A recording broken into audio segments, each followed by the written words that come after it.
Bonsoir à tous. Merci d'être venus sur votre chaîne panafricaine TEM-TV Sénégal. Au jour d'aujourd'hui, on s'aperçoit, malheureusement, les filles et les femmes sont particulièrement touchées par une forme de diversité de violence.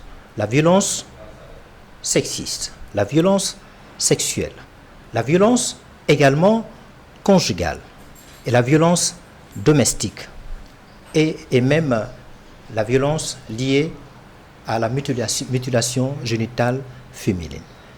Et ces différentes violences se manifestent évidemment par les actes, le comportement et parfois le discours fondé sur l'inégalité socio et économique.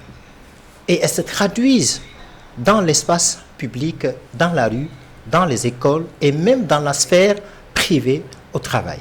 Et pour en parler, nous avons donc décidé de recevoir une invitée très importante, Jenica Dembélé. Elle est étudiante en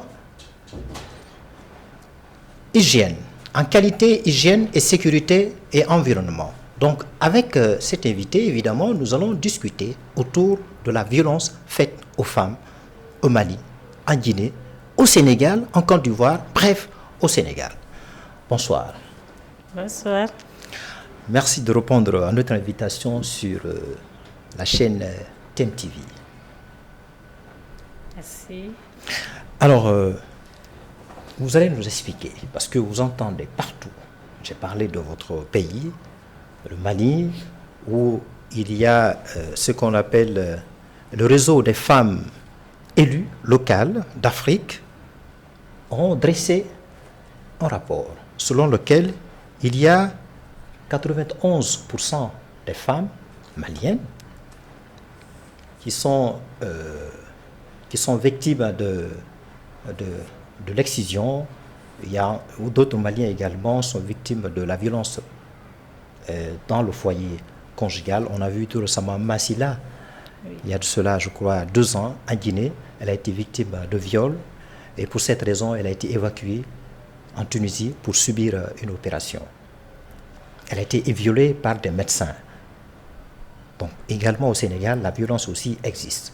Alors, compte tenu de toutes ces raisons-là, quelles sont les raisons importantes de la violence dont les femmes africaines sont victimes? Bon, avant de commencer, je dis bonsoir à tout le monde et merci pour l'invitation. Déjà, je dirais que c'est l'une des thèmes les plus vraiment cool, quoi, en fait. On peut dire oui. Très, très important aussi à discuter. Okay. Déjà, quand on dit violence, comme également beaucoup le sachent, la violence conjugale et domestique. Bien sûr, effectivement, c'est l'une des choses qui est vraiment répandue et aussi qui est subie par des millions de femmes partout dans le monde, que, comme tu l'as dit, que ce soit au Mali, la Guinée, le Sénégal, etc. Mais je dirais que aussi, c'est manifesté aussi sous différentes formes. Okay. Comme on voit dans la violence physique, la violence émotionnelle, la violence sexuelle, mais aussi on a la forme aussi de la coercition aussi. Okay. Et en revenant sur le fait que vous avez parlé de l'excision, moi je dirais que l'excision c'est l'une des choses ancestrales qui existent dans beaucoup de pays. Exemple, chez nous au Mali, c'est quelque chose qui est là depuis longtemps.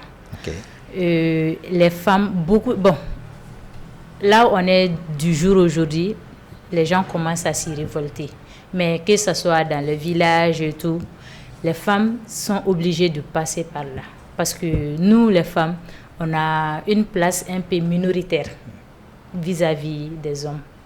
Et très souvent, ça se fait pour ne pas que l'égalité entre l'homme et la femme soit dans une cohésion auquel qui sera défendue par la femme. Parce que très souvent, on voit que la femme n'a pas son mot à dire. Donc, on le voit ça. Et physiquement, quand on voit que la femme elle est violée, très souvent, on le voit par les coups, les agressions et tout.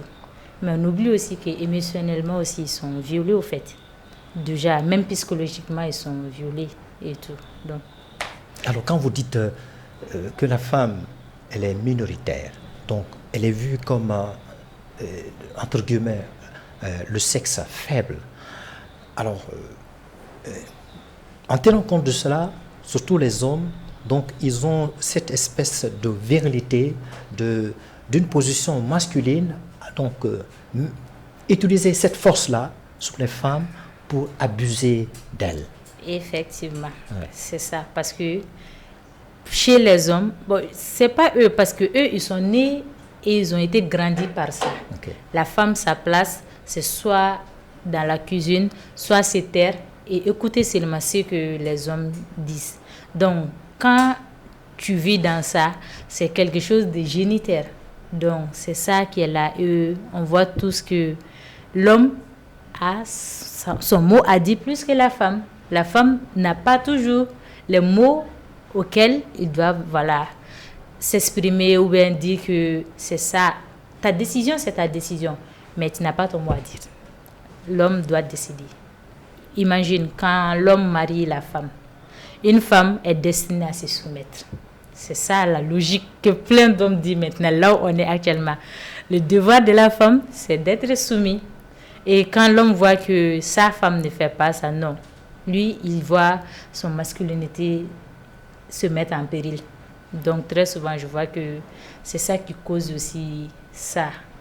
Comme on le dit très souvent aussi, excusez les papas, mais on prépare la femme pour le mariage, mais on ne prépare pas l'homme pour le mariage. Alors, quand vous dites, parce que là, vous parlez un petit peu le principe de la patriarcat. Oui. Donc, nous sommes dans une société où le pouvoir est tenu par l'homme. Et cet homme auquel la femme doit être soumise. Alors, est-ce que ça a une raison pour les femmes, pour les hommes plutôt, de se permettre d'infliger de telles souffrances dans leur foyer conjugal, d'utiliser les femmes comme un objet sexuel, excusez-moi de l'expression, et nos mamans également, d'utiliser cette pratique ancienne, pourtant interdite dans certaines sociétés. Il y a des législations qui interdisent, comme au Sénégal par exemple, comment on appelle ça, la pratique de l'excision interdite au Sénégal. Alors, est-ce que véritablement la société elle-même n'est pas responsable du fait que la femme, elle est souvent victime de toutes ces différentes formes de violence? Effectivement, je suis d'accord avec toi que la société joue un rôle très très important dans ce phénomène-là. Car si la société n'arrive pas à se dissimuler et à dire non à ça, les hommes, ils font ce qu'ils veulent. Bon, on ne peut pas les accuser non plus. Parce que eux, ils se disent que ma mère, elle a eu à supporter ça. Donc, je vais grandir avec ça. C'est pour ça qu'on dit très souvent que la violence conjugale joue beaucoup sur les enfants. Parce que quand tu grandis dans ça... Mais quand vous dites ça, c'est important, mais c'est grave. Mais si on n'accuse pas les hommes, qu'est-ce qu'on va accuser alors? La société, moi je dirais.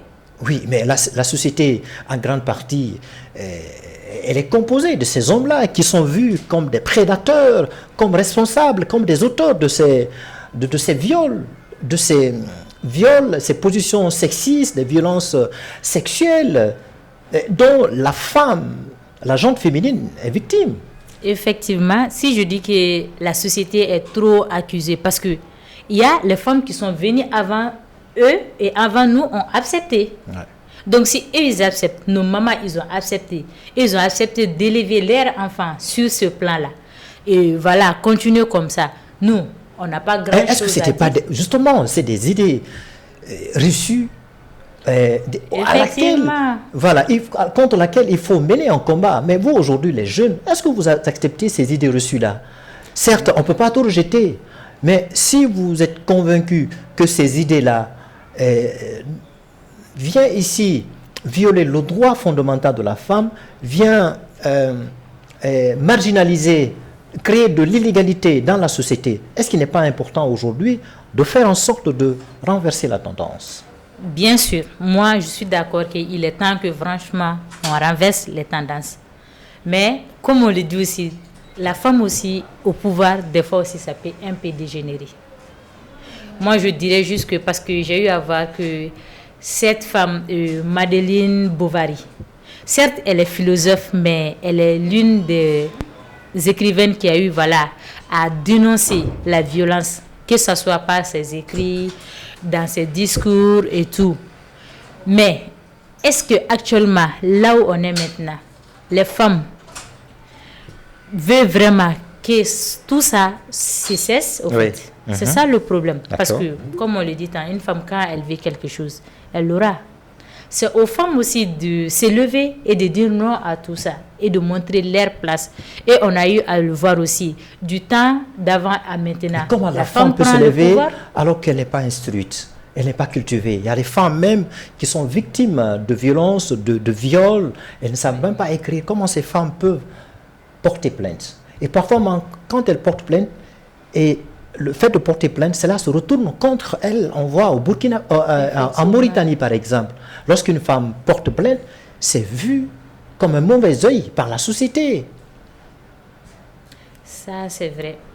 Mais je dirais que ça, c'est pas aux dirigeants de changer ça.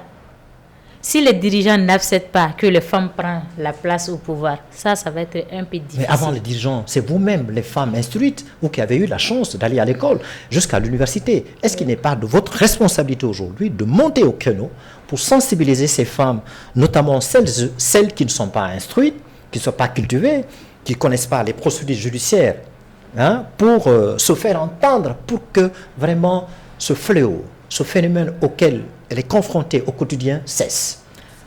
Effectivement, ça c'est vrai. Bon, je dirais que ça, c'est pas un très grand problème. Si, comme tu l'as dit, les filles comme nous qui sont allées à l'école et tout, si nous décidons franchement de se lever, et je crois aussi qu'il est temps aussi qu'on se lève, car comme on le dit très souvent, une seule aiguille peut être la voix de tout le monde. Il suffit juste seulement de prendre le devant pour que les autres te suivent. Mais les femmes, ils ont peur au fait. Il y a quelque chose que la mentalité d'un homme est plus virale que celle d'une femme. On craint trop au fait. Parce que tu te demandes, si tu te lèves, est-ce que tu seras soutenu? Et c'est ça qui nous manque. La femme n'est pas soutenue. Surtout sur ce genre de plaintes. Comme exemple, quand tu es maltraité dans le foyer, tu viens chez toi, dans ta propre famille, tu essaies d'expliquer ça à la maman. Elle te dit quoi? Non, tu dois aller faire ton devoir de femme. Je suis passée par là. Il faut rester près de tes enfants. C'est ça ton devoir. Et là, dans une société auquel le devoir est plus... Mais le cas dont vous parlez, c'est un cas qui survient dans un foyer conjugal. Oui. Et votre mari, votre épouse vous inflige la violence, vous fait du mal, soit par des injures, parfois même il lève la main sur vous. Alors là, il faut aller voir, évidemment, la maman ou bien le papa. Mais si le monsieur insiste là-dessus, vous étant mûr, étant responsable, il est de votre responsabilité, soit de saisir la justice ou bien de demander le divorce. Effectivement, ça c'est vrai. Mais c'est un peu difficile, surtout quand il y a des enfants au milieu de tout ça. Moi, oui, je suis d'accord que des fois, quand dans un foyer ici, vraiment, ça va pas. Les enfants au milieu de tout ça, mais la maman qu'elle subit une telle violence, ça va avoir un impact psychologique. Elle va avoir un impact très important sur l'émancipation, sur l'éducation des enfants, sur le bien-être des enfants. Donc, pour que les enfants là soient en effet à l'abri de tous ces problèmes d'ordre psychique, je pense qu'il est important que la maman, puisque la violence devient récurrente, ça devient insupportable, intenable, elle doit, pour cette raison-là, prendre sa responsabilité de partir. Si vous étiez à la place d'une telle femme, qu'est-ce que vous auriez fait, Dembélé? Vous auriez quand même accepté de rester avec un tel homme violent, ou bien vous auriez décidé de demander le divorce? Bon, si j'étais à la place, comme tu l'as si bien dit, oui. Franchement, je suis contre la violence. Ouais. Parce que je déteste la violence. Même le fait même de crier sur une personne, moi je dirais que c'est quelque chose, c'est une forme de violence. Je déteste la violence. J'aimerais vraiment pas que mes enfants aient à subir ça ou à grandir dans ça. Ça, c'est mon opinion. Peut-être moi, je peux me permettre, mais aussi, moi, j'étais élevée aussi dans une famille auquel, entre ma maman et mon père, je n'ai pas vu cette forme de violence. Mais moi, déjà, j'ai eu à voir, voilà, mes tatas et tout, et consorts. Je n'ai pas vu de divorce chez nous, en fait. Et ça, c'est quelque chose que, ça, c'est dans ma tête. Je ne peux pas me dire que quand je rentre dans le foyer, s'il y a la violence et consort, que je vais me permettre de me lever, de dire que je vais divorcer. Parce que non, moi, je n'ai pas vu ma mère divorcer. J'ai des mamans, je ne les ai pas vues divorcer. Donc, dans la tête, il y aura cette partie qui dirait que oui, je dois me soumettre. Parce que je n'ai pas vu ça chez moi et je ne vais pas être celle qui va amener ça chez moi. Peut-être ça peut te pousser des fois à accepter des choses que toi-même, tu ne dois pas accepter. Donc, la violence, franchement, c'est inadmissible. Effectivement. Comme je disais tout de suite, là, il y a le rapport dressé, fait par le réseau des femmes études locales d'Afrique, hein, ROFELA, qui a établi 38% de femmes maliennes subissent des violences conjugales. Hein? Alors, ça, en entendant cela, est-ce que vous n'allez pas, même de façon spontanée, réagir? On a vu au Sénégal une lauréate, Miss. Elle a demandé la dissolution du comité d'organisation du concours. Et à ce fait, elle a recueilli 50 000 signatures. Vous voyez ça? Donc voilà une manière de monter au créneau pour combattre cette violence sexiste. Il y a des hommes qui n'aiment pas du tout Effectivement. les femmes, Oui. les violences sexuelles, l'exploitation sexuelle. On a vu ça. Donc, est-ce que, certes, c'est notre tradition, mais il y a une partie qui sont des idées reçues, qui sont susceptibles de faire du mal à la femme. Effectivement. Donc, de ce point de vue-là, est-ce qu'il n'est pas important de vous lever en tant que femme intellectuelle, en tant que femme instruite, de vous battre contre ces stéréotypes-là? Effectivement. Et moi, je dirais que cet phénomène-là, je dirais que je serais l'une des personnes qui sera franchement devant pour dire non à la violence. Au sein de votre l'amicale des élèves et étudiants stagiaires maliens au Sénégal, est-ce qu'il y a une cellule à son sein pour mener effectivement un combat contre la violence faite aux femmes? Bon, au sein de l'ASMS... Probablement les étudiantes maliennes. Oui, mais... Le harcèlement, est-ce qu'il y a certains qui sont victimes de harcèlement? Effectivement, voilà. Parce que même pas trop longtemps, on a eu à faire face à ça parce qu'on avait une étudiante qui se faisait harceler chez elle. Ouais. Ce jour-là même, le matin, j'ai dû même laisser mes cours pour aller là-bas parce que moi, genre, ces choses, je ne cautionne pas. Donc, parce que tout ce qui arrive aux étudiants, nous, on peut le dire que ça sera notre faute parce qu'on est l'amicale. On peut un peu dire qu'on est l'air, voilà, mentor au fait. On a eu à avoir des genres de ce problème. Et je dirais que jusqu'à maintenant, c'est l'une des choses qu'on s'est vraiment battu pour ne pas que ça s'y reproduise. Car déjà, dans l'amicale, on l'a toujours dit, que ce soit la femme, que ce soit l'homme, tout le monde est égaux. On est tous venus pour étudier. On a tous la mentalité. Et on a tous la même force pour aller de l'avant et tout. Et moi, c'est l'une de mes rêves même d'être, voilà, l'une des fondatrices ou bien des voix des femmes pour dire non à ce genre de choses. Et c'est quelque chose que, depuis petite, je compte faire et je vais le faire. Et Inch'Allah, par la grâce de Dieu, c'est l'une des choses auxquelles que je me battrai.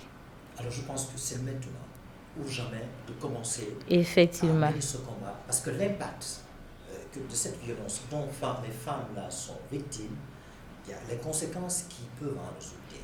Oui. Ça peut avoir un impact sur le physique de la femme, ça peut avoir un impact psychique, ça peut pousser les femmes aujourd'hui effectivement à pratiquer l'ancien métier, comment ça s'appelle, la prostitution, excusez-moi de l'expression, l'exploitation sexuelle.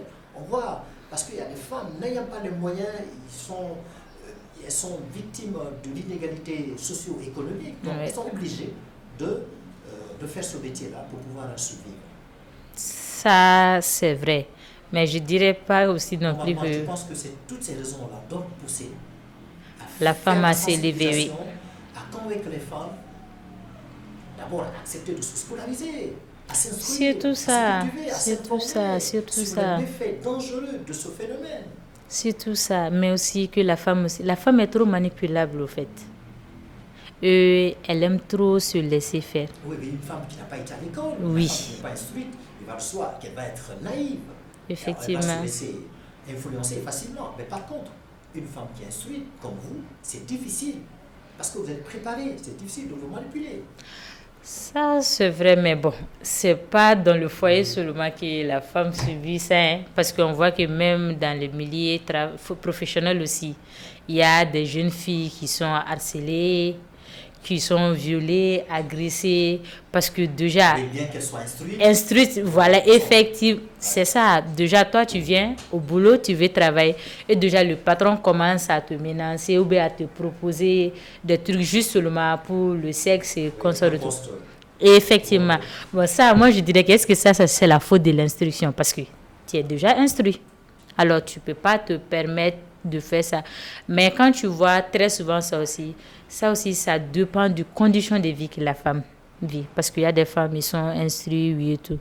Mais chacun a son enfant, chacun a son passé au fait. Et peut-être il y a des choses auxquelles tu traverses, comme on le dit très souvent. C'est l'enfer que tu subis, des fois, qui te conduit à d'autres enfers que toi-même, tu ne peux même pas t'en sortir.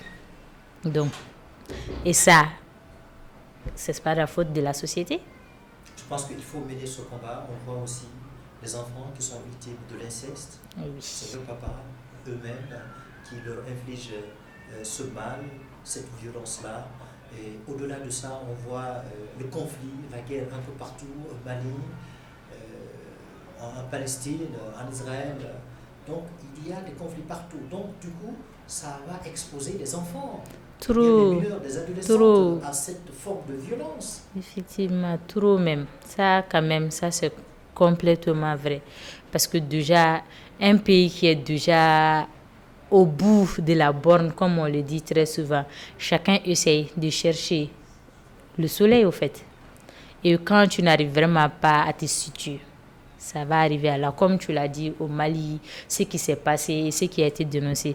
Effectivement, parce qu'on a eu à voir qu'il y a des hommes qui frappaient leurs femmes, qui coupaient même jusqu'au point même de couper le bras de la femme. D'autres même qui ont même eu à essayer d'enlever les yeux de la femme. C'est abusé, mais c'est parti où? Ça n'a rien changé. Donc, je dirais que oui, la femme doit se lever, mais il est temps aussi que le gouvernement aussi commence à y remédier là-dessus. Parce que là où on est maintenant actuellement, je crois que là, le Mali rentre dans un monde un peu, pas démocratique on peut dire, mais dans un endroit un peu dictatorial. Donc, si le gouvernement décidait de se lever et essaye au moins un peu de donner la voix, qu'on puisse arrêter un peu tout ça. Penses-tu pas que ça va donner aussi le courage aux femmes aussi de se lever? Parce qu'on voit que la femme commence à avoir sa place. Donc, il est temps que aussi la société y fasse son travail. Le gouvernement se lève. Le président aussi commence à dire stop. Parce que, oui, une fois la main, oui, deux fois le visage. Quoi? Ça va apporter à quoi? Le suicide? Et on souhaite ça à personne. Et il est temps que tout le monde, que ce soit les hommes, que les femmes, qu'on dise stop à la violence. Donc, j'espère que... Et comment doit-on s'y mettre, doit mettre fin à un stop? On va terminer par ça. La solution, les perspectives de solution. Qu'est-ce qu'il faut faire pour protéger ces pauvres femmes qui sont victimes de cette série de violences, cette diversité de violences que je viens de citer tout de suite là, le viol conjugal. Oui. On voit l'inceste, on voit la féminicide, les femmes meurent tous les jours, True. on les tue. Oui. Voilà. Qu'est-ce qu'il faut faire? Sur quel levier il faut s'appuyer pour justement faire la bonne sensibilisation en tant que femme battante, en tant que femme, vous venez de dire, vous êtes fondatrice, voilà, en tant que femme intellectuelle, qu'est-ce qu'il faut faire pour sauver ces femmes aujourd'hui? Bon, pour ça, je commencerai à faire un appel à toutes les femmes, que ce soit d'ici et au monde entier, qu'il est temps de se lever. Il est temps de se battre et il est temps de mettre stop à des conditions qui ne nous conviennent pas. Et en même temps, que ces mêmes femmes décident de mettre en place des fondations aussi, de faire aussi appel à l'aide à d'autres personnes. Même ils peuvent faire appel aussi à des hommes aussi. Parce que j'en connais presque beaucoup, des hommes qui sont contre la violence. Beaucoup même. Donc, si eux, ils acceptent aussi d'aider les femmes et aussi que les femmes même commencent à s'accepter telles qu'eux ils sont, de vraiment pas... Tu sais, j'ai remarqué que c'est en t'accrochant trop à quelque chose, c'est ça qui te conduit aussi très souvent à tes pertes au fait. Si on essaie aussi des fois de laisser passer les choses et à se concentrer sur soi-même, ce sera voilà, franchement trop important. Et aussi, il est temps que les femmes, nous les femmes, on se concentre sur l'éducation, sur les études, qu'on se concentre sur l'école. Car moi, je dirais que c'est effectivement la scolarisation est l'une des meilleures choses qui peut nous aider là où on est actuellement. C'est pas parce qu'on est scolarisé qu'on doit mettre en tête qu'on est égal aux hommes. Moi, déjà, je suis scolarisée. Maintenant, je peux dire que je suis bientôt détenteur de 2 diplômes. Mais je ne peux pas me dire que voilà, je suis égale à un homme. Non, je respecte ce que l'homme a à sa place parce que voilà, l'homme est l'homme. L'égalité entre l'homme et la femme, la parité, vous êtes pour ou contre? Bon, je dirais que je suis pour parce que c'est l'une des choses que je ne me chope pas la tête. Non, je ne veux pas dire que je suis égale à un homme. Non, je ne veux même pas mettre ça dans ma tête parce que non, je ne suis pas égale à un homme. Certes, tu sais faire ce que tu dois faire. Tu peux faire beaucoup même parce que ta force n'est pas comparable à la mienne. Tu as ta force, j'ai ma force. Tu peux faire beaucoup que moi, je ne peux pas faire. L'homme peut supporter quelque chose, la femme ne peut pas supporter. Comme la femme peut supporter quelque chose. Chacun a ses choses à faire. Oui. La parité, ce n'est pas au foyer. Voilà. Et que c'est dans les ensembles de décisions. C'est effectivement. Donc, la femme doit avoir, l'homme doit avoir la même place, la même place. Effectivement. Dans le foyer, la femme doit savoir elle n'est jamais égale à un homme. Et quant à l'homme, quand on est au foyer, oui, tu es l'homme, mais sur le plan travail, vous êtes tous pareils. Toi, tu as étudié pour arriver là. Moi, j'ai étudié pour arriver là. Mais c'est ça. À l'Assemblée, par exemple. Voilà, à l'Assemblée, chacun a sa décision à donner. Et effectivement, la parité. La parité. Effectivement. Est-ce que vous vous battez? Bien sûr. Mais c'est pas facile, on se lève jour et nuit pour aller à l'école. C'est un combat intellectuel. Hein? Oui. C'est pas de crier. C'est ça. C'est ça. Il faut accepter de vous former. Effectivement. Est-ce que vous le faites? Bien sûr. Parce qu'on voit peu de femmes qui sont dans l'arène politique malienne. Ouais, parce qu'on voit aussi très souvent que... Ils ont peur. Effectivement, la femme politique malienne. On a à la tête que la femme ne peut pas diriger le pays. Surtout le Mali, c'est difficile. Et moi, très souvent, je me demande, pourquoi pas la femme ne devient pas présidente? Et c'est l'une des choses que, voilà, je vais aller au fond de ça. Mais avant de penser à cette perspective-là, d'abord, il y a peu de députés maliennes. Parce que tu n'as pas... C'est ça. C'est ça. Parce que tu vas te fatiguer pour rien. Même quand tu décides de créer ta propre parti, nous, les femmes, nous-mêmes, on ne va pas voter contre toi. Parce qu'on a l'estime, on a peu d'estime de soi, de nous-mêmes. Parce que c'est la culture qui nous en empêche. Effectivement. Donc, il y a beaucoup de choses que... Selon la culture, la femme, sa place, c'est au foyer. Et effectivement, à la tête. Alors, j'espère que je compte sur vous pour renverser ce stéréotype, ces idées préconçues, voilà, pour permettre à la femme d'occuper la place qu'elle mérite. On voit en Arabie Saoudite les femmes avocates, effectivement, les femmes conductrices, effectivement. Les femmes qui sont devenues directrices, chose qui n'était pas possible. On a eu à avoir même des femmes présidentes. Voilà, il y a quasi possible, quasi impossible il y a de ça 20 ans avant aujourd'hui. Donc ce qui a été possible là-bas, je pense que ça pourrait être possible au Mali. Effectivement. En Guinée, au Sénégal, oui. On voit beaucoup de femmes intellectuelles qui sont devenues des députées. On voit même Mimi Touré qui souhaiterait aujourd'hui devenir présidente. Effectivement, même la femme là, elle s'est présentée à la présidentielle. J'ai grave aimé. Si je pouvais voter, j'allais voter pour elle. parce que déjà, elle a montré qu'elle a sa place sur la table du pouvoir. Et je sais que grâce à elle aussi, beaucoup aussi vont y remédier. Parce qu'on voit que dans le pays, les gens, voilà, ils se suivent au fait. Qui sait, au prochain présidentiel aussi au Mali, il y aura une femme qui va se présenter. Alors, Djelika Dembélé, merci d'avoir été notre invité sur le plateau de TMTV. Merci.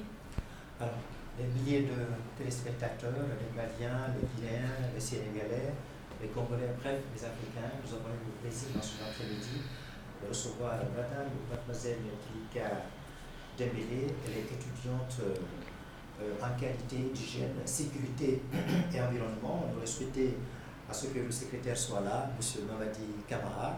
Effectivement. Qui a fait aussi des études en management des affaires internationales, mais il a été empêché, on le comprend. On espère qu'on le sauvera la prochaine fois Inch'Allah. sur le même plateau, pourquoi pas autour de ce même thème important.